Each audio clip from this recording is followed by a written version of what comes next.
வணக்கம். இப்போதைக்கு இந்த காலத்துல நாம எண்மம் உலகுல இருக்கோம். அதாவது டிஜிட்டல் உலகுல இருக்கோம். இதுல நம்மளோட கலாச்சாரம், மொழி, பண்பாடு, பழக்கம் அனைத்தும் பின்பற்றப்படுதா அப்படின்னு கேட்டீங்கன்னா, அது ஒரு கேள்விக்குறியாகவே இருக்கு. நாம டிஜிட்டல் வாழ்வியல்ல அதாவது டிஜிட்டல் கருவிகளா இருக்கட்டும், டிஜிட்டல் அ முறையில கம்யூனிகேட் அ பண்றதா இருக்கட்டும், இது மூலியமா என்ன நமக்கு அ லாபம்? அதாவது என்ன என்ன நமக்கு பயன் அப்படின்னு பார்த்தீங்கன்னா, ஆ நெறைய பயன் இருக்கு. ஆனால் அத அ யார் பயன்படுத்திக் கொள்கிறார்கள் அப்படிங்கிறதுல தான் பயன் அடங்கியிருக்கு. இப்போதைக்கு நம்ம சின்ன வயசுலேருந்தே தெரிஞ்சது தான் ஒரு கத்தி யார்கிட்ட இருக்கிறது பொறுத்து தான் இருக்கு. அது வந்து கத்திய பொறுத்தது இல்ல. அது யார் வச்சிருக்காங்க அப்படிங்கிறத பொறுத்தது. அதுவே ஒரு ஒரு ஒரு காய்கறி வெட்டுறவரு, சமையல்காரர் வச்சிருந்தாருன்னா, அவருக்கு ஏத்த மாதிரி பயன்படுத்துவாரு. அதுவே வேற யாராவது தீயவர்கள் வச்சிருந்தாங்கன்னா, அதுக்கேத்த மாரி அந்த கத்திய பயன்படுத்துவாங்க. அதே போல தான் நம்ப டிஜிட்டல் இந்த வாழ்வியல் முறைகள அதாவது அ ன் நெறைய ஊடகங்களா இருக்கட்டும், அ அதாவது அ டிஜிட்டல் வாழ்வுல இருக்கிற செல்ஃபோனா இருக்கட்டும், லேப்டாப்பா இருக்கட்டும், இல்ல நம்ப பார்க்கக்கூடிய யூடியூபா இருக்கட்டும், இன்ஸ்டாகிராமா இருக்கட்டும், இதெல்லாம் எப்படி பயன்படுத்துறோம், எதுக்காக பயன்படுத்துறோம் அப்படிங்கிறது ரொம்ப முக்கியமான ஒண்ணு. அதுல இந்த செய்தி ஊடகங்கள் நீங்க பார்க்க முடியும். அ அது இந்த பாலிமர், புதிய தலைமுறை, நியூஸ் 18, நியூஸ் 7 அதேபோல ஏகப்பட்ட செய்தி ஊடகங்களும் இது போன்ற அ யூடியூப்ல ஒவ்வொரு சேனல் வச்சிருக்கு. இருந்தாலும் இது மாதிரியான ஒரு பெரிய பெரிய அ ஒரு நிறுவனம், அதாவது ஒரு செய்தி நிறுவனம் தானே இந்த பாலிமர், புதிய தலைமுறை எல்லாமே. இதெல்லாமே பின்பற்றப்படுதா? அதாவது அ சரியான முறையில நம்மளோட மொழிய பின்பற்றுதா? நம்மளோட கலாச்சாரத்த பின்பற்றுதா? நம் நம்மளோட பண்புகள பின்பற்றுதா? அப்படின்னு கேட்டீங்கன்னா, அது வந்து ஒரு பெரிய கேள்விக்குறியாகவே இருக்குது. பல இடங்கள்ல அது அ இல்லை அப்படிங்கிறது நமக்கு தெளிவாக தெரிகிறது.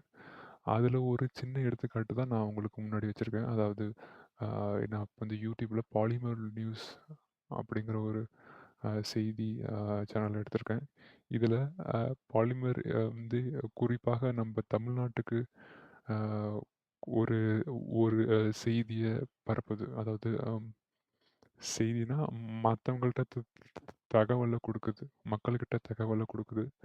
இதுல பார்த்தீங்கன்னா, அ இதுல ச அ இது போன்ற பெரிய பெரிய நிறுவனங்கள் நம்மளோட மொழிய சரியான முறையில பயன்படுத்துதா?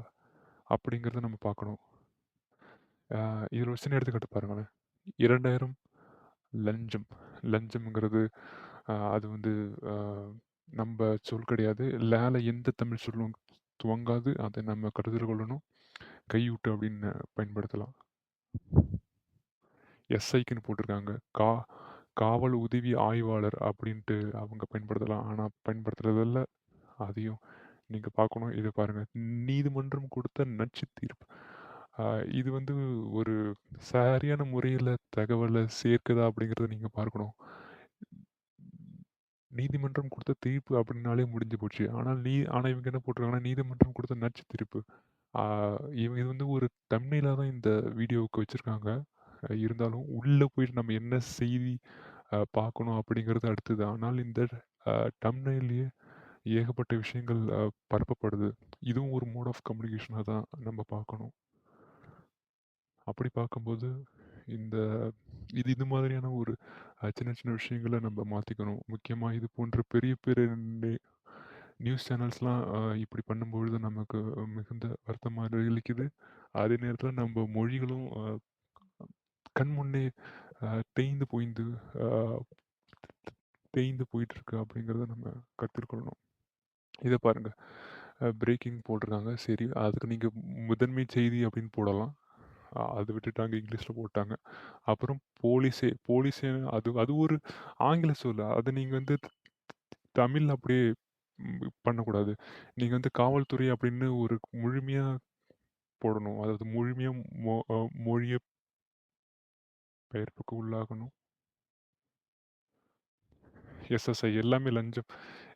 கோர்ட்டுக்கு ஏன் கோர்ட்டுன்னு போடுறீங்க? நீங்க நீ நீதிமன்றம் தானே போடணும், பாலிமர். நீங்க இவ்வளோ எப்படி பண்றாங்க பாருங்க. ஸோ இதெல்லாம் நீங்க பார்க்கணும். இதெல்லாம் நீங்க ஒவ்வொருத்தரும் கேள்வி கேட்கணும். இந்த மாரி சின்ன சின்ன விஷயங்கள் நம்மளோட இது எதிர்காலத்தை எவ்வளவு பாதிக்கும் அப்படிங்கிறது அ நமக்கு உணர வேண்டும். சீமானை எதிர்த்து பதவிகள் திரண்ட பெரியார் உணர்வார்கள். ஓகே.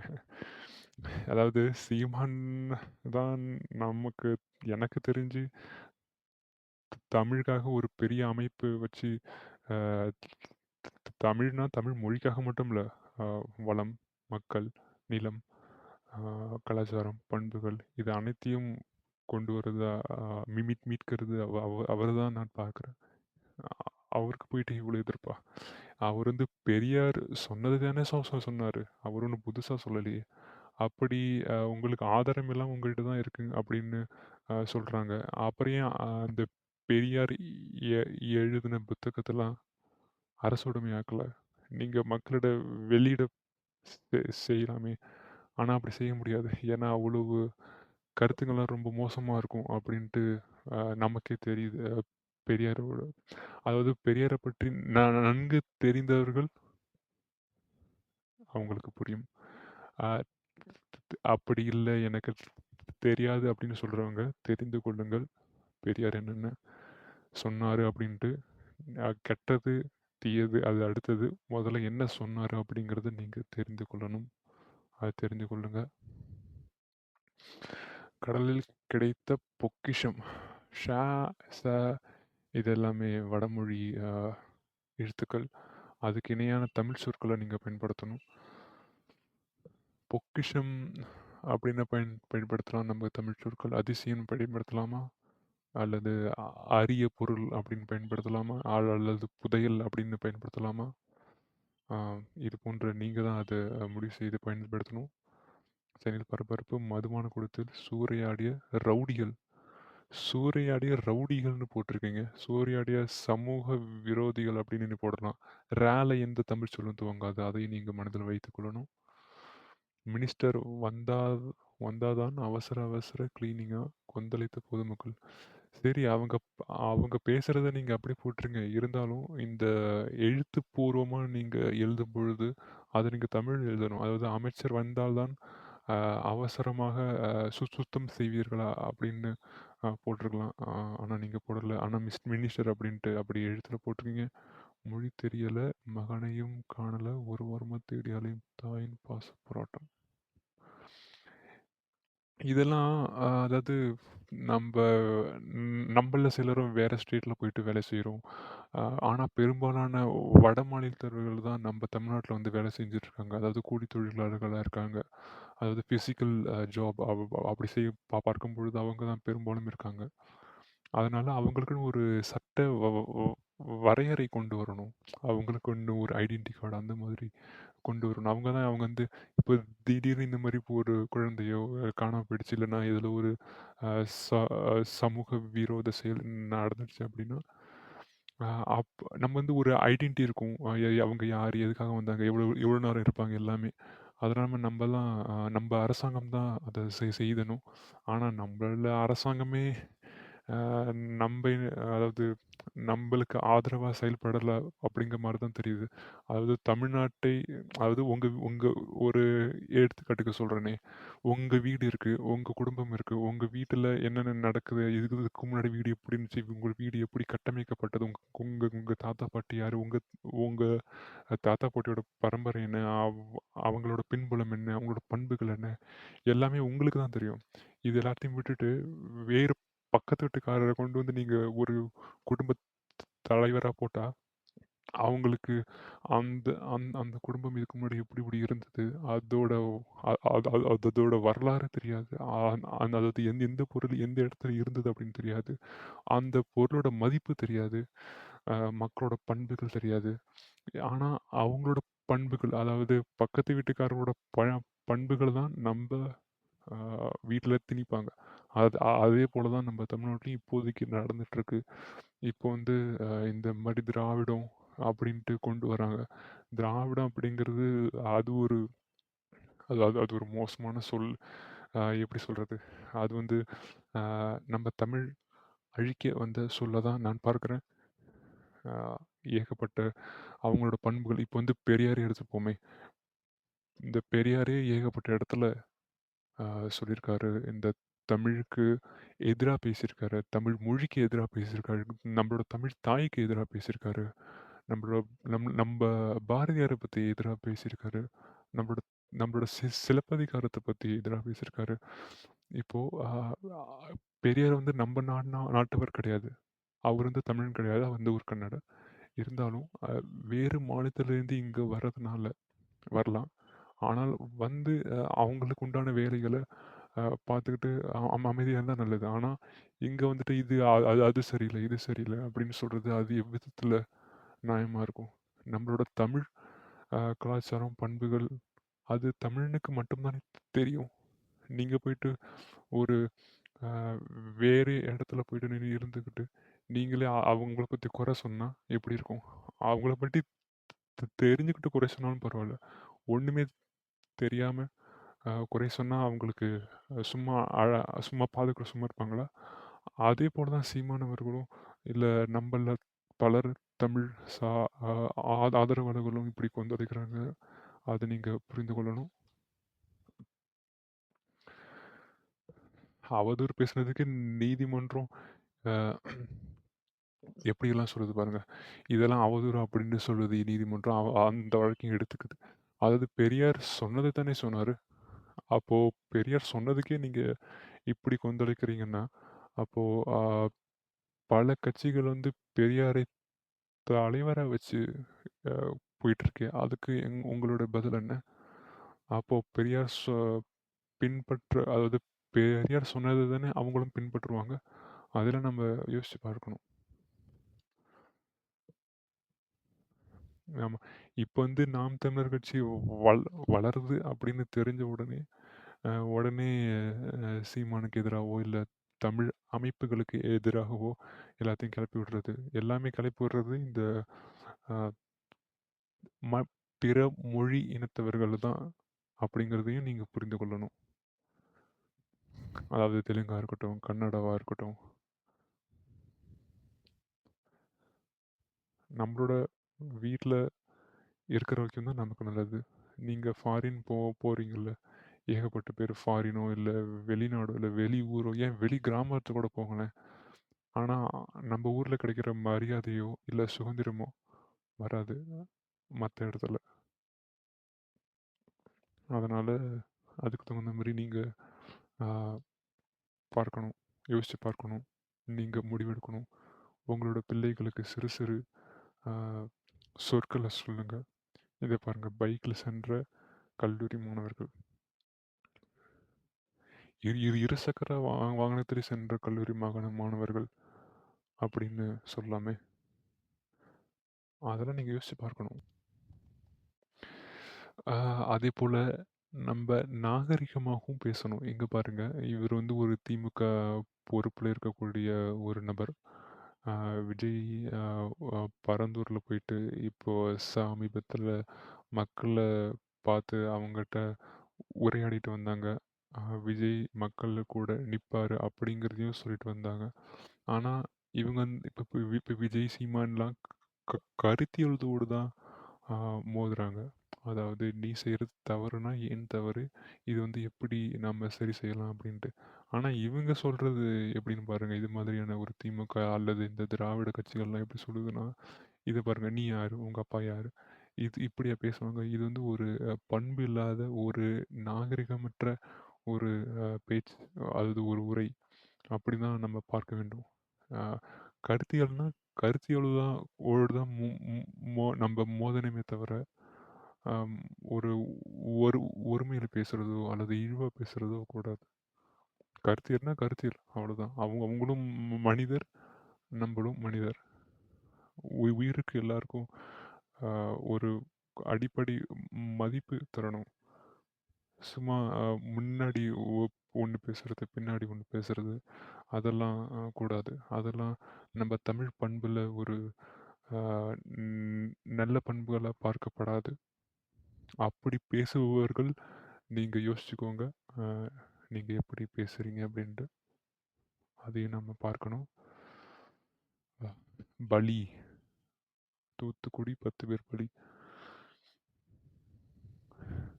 மரணம், இறப்பு அப்படின்னும் பயன்படுத்தலாம். மெரினாவில் பிரம்மாண்டமாக நடைபெற்ற ஒத்திகை. மெரினா அப்படிங்கிறதே அதாவது இந்த மெரினா கடற்கரை அதுவே நீங்க மாற்றணும். மெரினா அப்படிங்கிறது ஒரு ஆங்கில சொல் போல தான் தெரியுது. ஆனால் அது வந்து ஒரு வெள்ளைக்காரன் வச்சதாகவும் இருக்கலாம். ஆங்கிலேயர்கள் பிரிட்டிஷ் நம்ம ஆட்சி செய்தபோது வைத்ததா பெயராகவும் இருக்கலாம். அத நீங்க நம்ம தூய தமிழ்லயே ஒரு நல்ல பெயரா வைக்கலாமே! அதெல்லாம் நீங்க யோசிக்கணும்.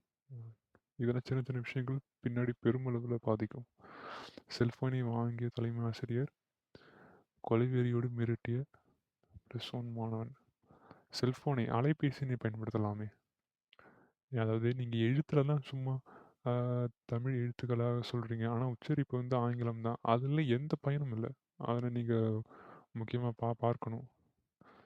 ட்ரம்ப் பாருங்க. அவரு அ அதிபர் ஆயிட்டாரு. உடனே ஏகப்பட்ட அறிவிப்புகள விட்டாரு. அதாவது ட்ரம்ப் வந்து அ அவரு வந்து நான் வரவேற்கிறேன். பார்த்தீங்கன்னா, அ எப்படி சொல்றாருன்னா, அ குப்பை இங்க பாருங்க இதுலயே போட்டிருக்கேன். குப்பை வந்து அ கொட் பொது வெளியில கொட்டக்கூடாது அப்படின்னு சொல்லியிருக்காங்க போல. இருந்தாலும் அது நல்லது. இன்னொன்னு அந்த இரு பாலினத்தவர் அதுவும் ஒண்ணு. இன்னொன்னு அ வரி அதாவது அ நெ நெறைய மக்கள் பயன்படுத்தக்கூடிய பொருட்கள் எல்லாமே வெளிநாடுகள்லேருந்து இறக்குமதி ஆகுது. அதுக்கும் அதிக வரி போடுவேன் என்று அ அமெரிக்க அதிபர் சொல்லியிருக்காரு. அது வந்து ஒரு நல்ல விஷயம். ஏன்னா, நம்ப நம்ப தற்சார்பு பொருளாதாரத்த நோக்கி போக வேண்டும். அதுல முக்கியமான ஒண்ணு, எல்லா மக்களுக்கு தேவையான எல்லாமே நம்ம உள்ளூர்லயே உற்பத்தி செய்ய வேண்டும். அது வந்து பாதுகாப்பா இருக்கட்டும், இல்ல உணவா இருக்கட்டும், இல்ல போக்குவரத்தா இருக்கட்டும், அல்லது அல்லது தகவல் தொ தொ தொடர்பா இருக்கட்டும், அல்லது எவ்விதமான கருவிகளா இருக்கட்டும், எல்லாத்தையுமே நம்ம உள்ளூர்ல து உற்பத்தி பண்ற மாதிரி அ பார்த்துக்கொள்ள வேண்டும். அப்போதான் நமக்கு ஒரு சேஃபான இடத்துல இருப்போம். ஒரு ஆபத்து இல்லாம இடத்துல. இப்ப அமெரிக்கா திடீர்னு திடீர்னு எல்லாத்தையும் தடை போட்டாரு. இப்ப வந்து ஏகப்பட்ட இந்தியர்கள் வந்து அமெரிக்கால வாழ்றாங்க. அவங்க வந்து என்ன அ நினைப்புல போயிருப்பாங்க அப்படின்னா, சில பேர் வந்து ஒர்க்குக்காக போயிருப்பாங்க, வேலைக்காக. சில பேர் வந்து ஜஸ்ட் இந்த டூரிஸ்ட் சுற்றுலாவாக போயிட்டு அங்கேயே குழந்தை பெற்றுக்கொள்வது. அப்படியே அப்படி பெற்றுக்கொண்டால் அவங்களோட குழந்தை வந்து அங்க அ குடியுரிமை கிடைத்துரும் அப்படின்ட்டு. இப்ப அவரு வந்து ட்ரம்ப் வந்து அத தடை செய்துட்டாரு. அ அது இது மாதிரியான ஒரு ஒரு ந நடைமுறை இருக்காது அப்படின்ட்டு.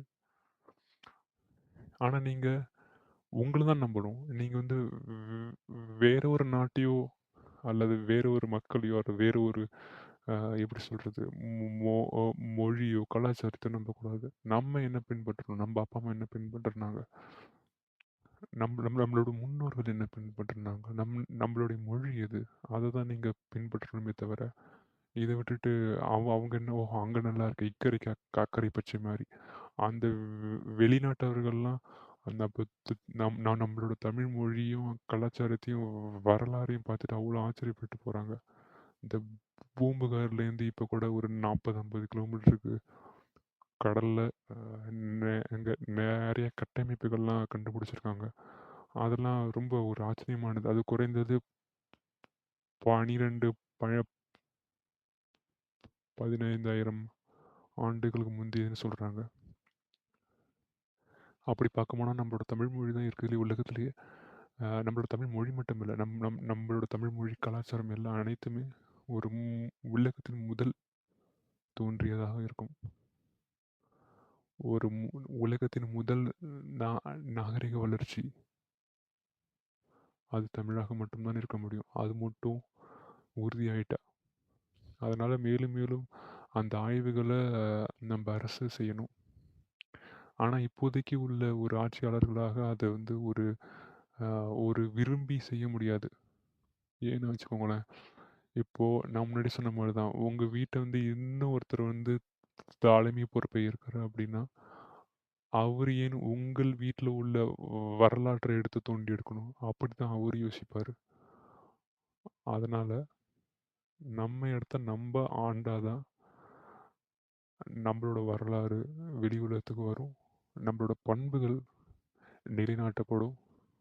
உண்மை எதுவோ அது அது மட்டும் தான் அ நிலைக்கும்.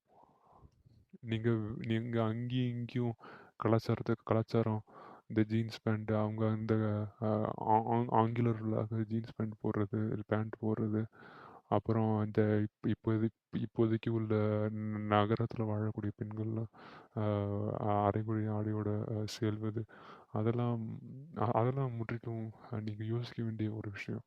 நாம ஏன் அவங்க பயன்படுத்தணும்? வெள்ளைக்காரன் வந்து நம்மள அடிமையா வச்சிருந்தான். ஆனா, அவன் போன பிறகும் நீங்க அவனோட கலாச்சாரத்த கொண்டுகிட்டு, அவனோட மொழிய வச்சுக்கிட்டு, நீங்களும் இன்னும் அடிமையாக தானே இருக்கிறீங்க. அதனால அடிமை எனும்போது அப்படியே கால்ல பணிந்து இருக்கிறது மட்டுமே அடிமை கிடையாது. அவன் ஏற்கனவே உன்ன பரப்பி விட்டுட்டு போயிட்டான். நீங்க இன்னும் அத பின்பற்றிட்டு அது அது மட்டுமல்லாது உங்களோட உங்களோட உங்களோட அடையாளத்தை நீங்க மறந்துடுறீங்களே! காணாம போயிடுச்சே! நம்மளோட மொழி அல்லது நம்மளோட கலாச்சாரம், நம்மளோட பண்பாடு, நம்மளோட அறிவு எல்லாத்தையும் நம்ம கொஞ்சம் கொஞ்சமா இழந்துகிட்டு இருக்கோம். இப்போதைக்கு உள்ள இந்த டிஜிட்டல் உலகுல, இந்த எண்மம் உலகுல, இந்த இழப்பு பெருமளவு ரொம்ப விரைவாக சென்று கொண்டிருக்கிறது. அத தான் நாம பார்க்கணும். நீங்க யோசிங்க, யோசிங்க, யோசிங்க. நம்மளோட வரலாறு என்னன்னு பாருங்க. அது நல்ல வரலாறா இருக்கட்டும், கெட்ட வரலாறா இருக்கட்டும், அது அடுத்தது. நம்மளோட தமிழ் வரலாறுனாலே அது நல்ல வரலாறு தான். நீங்க படித்திருங்கன்னா தெரியும். அதனால வரலாற்றை தெரிந்து கொள்ளுங்கள். நீங்கள் யார் என்று தெரிந்து கொள்ளுங்கள். உங்களோட பெற்றோர் யார்? உங்களோட அ முன்னோர்கள் யார்? நம்மளோட பண்பாடுகள் என்ன? நாம முன்னாடி என்ன பண்ணிட்டு இருந்தோம்? நாம ஏன் அத விட்டுட்டு இத இப்போதைக்கு உள்ள காலத்துல புதிதான ஒரு உணவு பழக்கங்கள், புதிதான ஒரு அ கலாச்சாரத்த பின்பற்றுறோம். ஏன் இந்த மாதிரியான ஒரு உடைகள உடுத்துறோம்? ஆ ஏன் இந்த மாதிரியான ஒரு கருவிகள பயன்படுத்துறோம்? அப்போ இந்த கருவி பயன்படுத்துறோம்னா, இதுக்கு இதுக்கு முன்னாடி என்ன கருவி பயன்படுத்திட்டு இருந்தாங்க? இப்போ பக்கத்து வீட்ல போயிட்டு ஒண்ணு கேட்குறீங்க, சாப்பாடு கேட்குறீங்க அப்படின்னா, அப்போ முதல் கேள்வி எப்படி வரும்னா, "அப்போ உங்க வீட்ல சாப்பாடு இல்லையா?" அப்படின்னு தான் வரும். புரியுதா? ஏன் இத சொல்றேன்னா, இப்போ நீங்க பெரியார் பெரியார்ன்னு சொல்லிட்டு இருக்கீங்க. பெரியார் வந்து பெண் உரிமைக்காக ஏகப்பட்ட போராட்டங்கள் செய்தாரு அப்படின்ட்டு. சரி, போராட்டம் செய்தாரு. அப்போ நீங்க ஒரு பெரியார் மட்டுமே போராட்டம் செய்தாரா அப்படின்னு கேட்டா இல்ல. அப்போ இதுக்கு முன்னாடி அ பெண் உரிமைக்காக போராடியவர்கள்லாம் எங்க? ஏன் அவங்கள நீங்க முன் நிறுத்தவில்ல? அப்படின்னு பார்த்தோம்னா, தமிழ் இனம் அப்படிங்கிறது தான் உள்ள வருது. ஏன்னா, ஆ நம்மளோட தமிழ் முன்னோர்கள, நம்மளோட தமிழ் தலைவர்கள வேறு இனத்தவர், அதாவது வேறு மொழி இனத்தவர் தூக்கி கொண்டாட மாட்டாங்க, போற்ற மாட்டாங்க. அத நீங்க தெளிவா மனதில கொள்ளணும். நம்ப மொழிய நம்ப தான் பாதுகாக்கணும். ஜல்லிக்கட்டுக்காக போற போ ஜல்லிக்கட்டுக்காக இந்த கடற்கரையில நீங்க பெருமளவு கூட்டம் திரண்டு போராட்டம் நடத்தணும். அது ஒரு அடையாளம் சொல்லிட்டு போராட்டம் நடத்தணும். அதேபோல நம்மளோட மொழியும் ஒரு அடையாளம் தானே! நம்மளோட கலாச்சாரமும் ஒரு அடையாளம் தானே! நம்மளோட பண்புகளும் ஒரு அடையாளம் தானே! இதையெல்லாம் நம்ம இழக்கலாமா? நீங்க தான் யோசிச்சு பார்க்கணும். இந்த இது ஒரு என்னுடைய முதல் விழியமாக இருக்கும். இந்த ஒரு யூடியூப் சேனல்ல நான் புதிதாக தொடங்குனதுல, இது என்னால பொறுத்துக்கிட்டே இருக்க முடியல. நம்ம ஏதாச்சும் இந்த இந்த சமூகத்துக்கு, இந்த மக்களுக்கு செய்யணும். விழிப்புணர்வு, அறிவு தான் முக்கியமானது.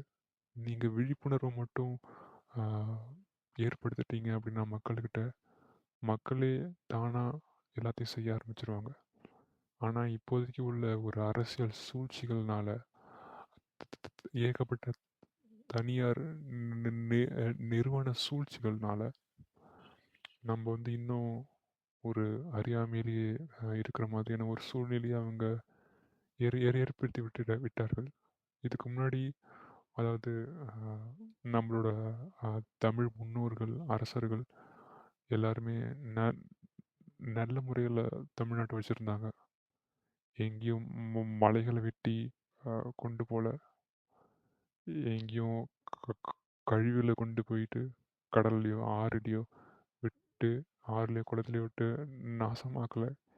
ஏரி, குளத்தெல்லாம் மூடி அதில ஒண்ணும் கட்டிடங்கள் கட்டல. அப்போ டிஜிட்டல் உலகம் என்பது என்ன? எதற்காக பயன்படுது? அப்படிங்கிறத நீங்க பார்த்துக் கொள்ளணும். டிஜிட்டல் உலகம், அதாவது டிஜிட்டல் அப்படிங்கிறது ஒரு கருவி தான். அந்த கருவியை யார் பயன்படுத்துறா அப்படிங்கிறத வைத்து தான் அதோட பயன்பாடு இருக்கு. யோசிங்க. நல்லா யோசிங்க. பார்ப்போம். நான் அடுத்த விஷயத்துல சந்திப்போம். அதுவரை யோசித்துக் கொண்டே இருங்கள். நன்றி.